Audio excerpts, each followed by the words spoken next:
Challenges जैसे कि आप चीज़ों को रख के भूल जाते हो, वो चैलेंजेस जो आप अपनी डे टू डे लाइफ में एक्सपीरियंस कर रहे हो, आपको ऐसा विचार आने लगा है अगर मेरी मेमोरी बेहतर होती तो मैं जीवन में बेहतर काम कर सकता।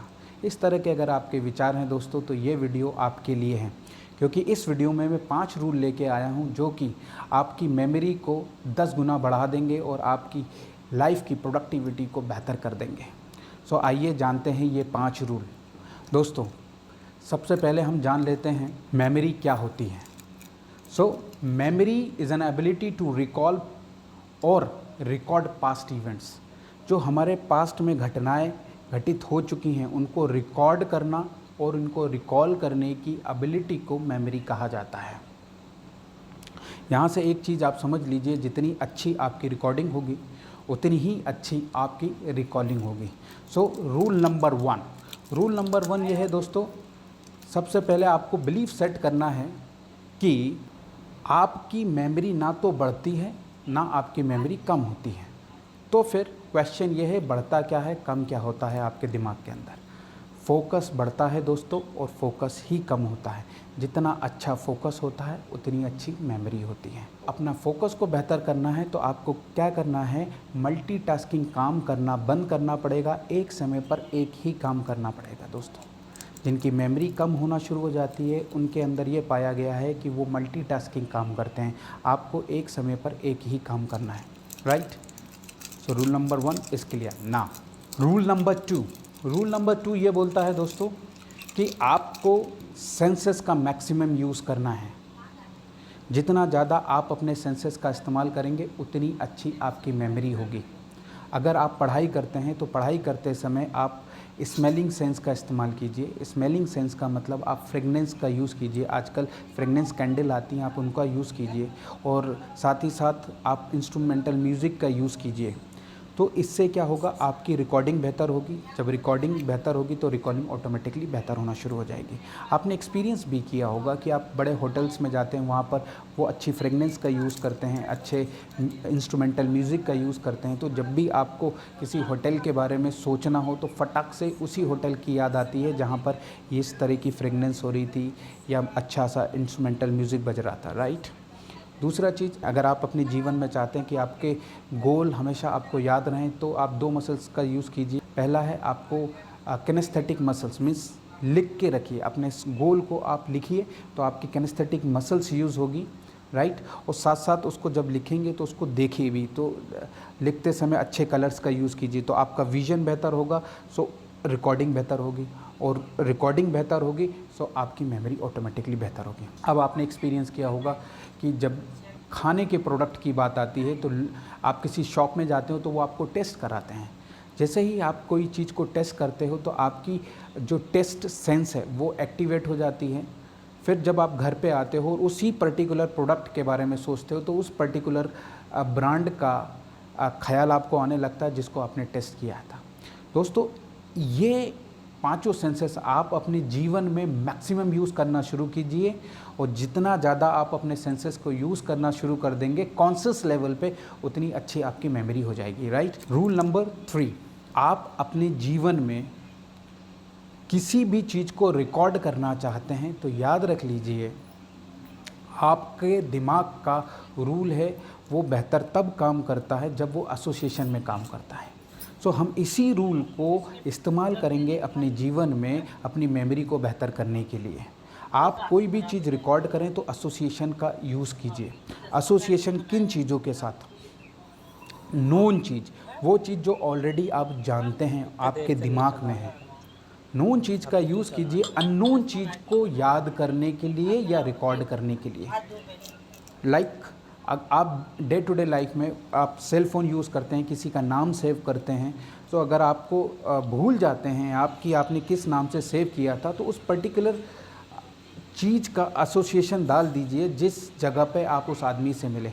फॉर एग्ज़ाम्पल आप किसी सिटी में आदमी से मिले, फॉर एग्ज़ाम्पल मुंबई में, दिल्ली में, बैंगलोर में, तो पहले उस सिटी का नाम डालिए क्योंकि वो वेल नोन है आपके दिमाग के लिए। फिर साथ में उस आदमी का नाम डाल दीजिए। जैसे ही आप याद करेंगे फटाक से आपको उस आदमी का नाम याद आ जाएगा। इसी तरह नाम भी याद कीजिए।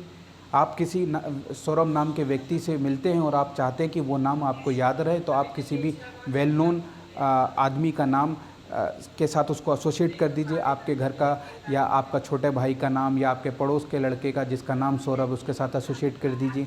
या वेल नोन व्यक्ति जैसे सौरभ गांगुली, उसके साथ उनका नाम एसोसिएट कर दीजिए। जैसे ही आप एसोसिएट कर दोगे वो नाम आपके दिमाग के लिए familiar हो जाएगा और वो दिमाग में काफ़ी लंबे समय तक रिटेन रहेगा।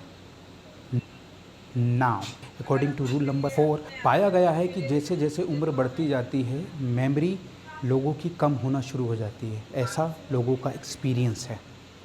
वो इसलिए होता है दोस्तों कि हमारे ये जो सेंसेस हैं ये इनका इस्तेमाल करना हम कम कर देते हैं। तो यहाँ पर एक एक्सरसाइज वो ये है कि आपको दिमाग में अपने न्यूरल पाथवे क्रिएट करने हैं, राइट। और साथ ही साथ जो आपकी थिंकिंग प्रोसेस है वो उसको वर्ड की जगह पिक्चर में कन्वर्ट कर देना है। तो आपको जो भी चीज़ सोचनी है वो पिक्चर में सोचनी है और न्यूरल पाथवे साथ में क्रिएट करके करना है। ये एक्सरसाइज आपको डेली करनी है। कैसे न्यूरल पाथवे? मान लीजिए आप किसी कॉलोनी में रहते हैं, राइट, और उस कॉलोनी में 15 घर हैं, 1 2 3 4 5 इस तरह से 15 घर हैं। सो 15 घर को आप याद कीजिए और 15 घर को फॉरवर्ड बैकवर्ड ऑर्डर में नाम के साथ आप रिकॉल करने की कोशिश कीजिए। जितना ज़्यादा आप ये करेंगे उतना ही ज़्यादा आपका न्यूरल पाथवे स्ट्रॉन्ग होगा और आपके सेंसेस मैक्सिमम यूज़ होंगे, राइट। और उन घर के एक एक व्यक्ति का चेहरा भी याद करना शुरू कीजिए। आपको याद आता जाएगा, आपके न्यूरॉन्स एक्टिवेट होंगे और आपकी मेमोरी बेहतर होती जाएगी। Is that clear? अब आपको क्या करना है, हर दिन एक नया न्यूरल पाथवे बनाना है। जितना बेहतर आपका न्यूरल पाथवे होगा और जितनी बेहतरीन आप ये एक्सरसाइज करोगे उतनी ही बेहतर आपकी मेमोरी होना शुरू हो जाएगी। तो इस चीज़ को याद रख लीजिए कि आपको अपने न्यूरल पाथवे को बेहतर करना है, साथ ही साथ हर चीज़ को पिक्चर फॉर्म में याद करनी है या सोचना है, वर्ड्स के फॉर्म में नहीं। वर्ड्स याद नहीं रहते हैं, पिक्चर याद रहती है दिमाग को। Is that clear? ये एक्सरसाइज कीजिए। आपके घर में कोई बुजुर्ग व्यक्ति हैं तो डेफिनेटली उनको ये कराइए। अगर वो ये करेंगे डेली बेसिस पे तो आप एक्सपीरियंस करोगे, आप नोटिस करोगे कि उनकी मेमोरी बेहतर होती जा रही है, राइट।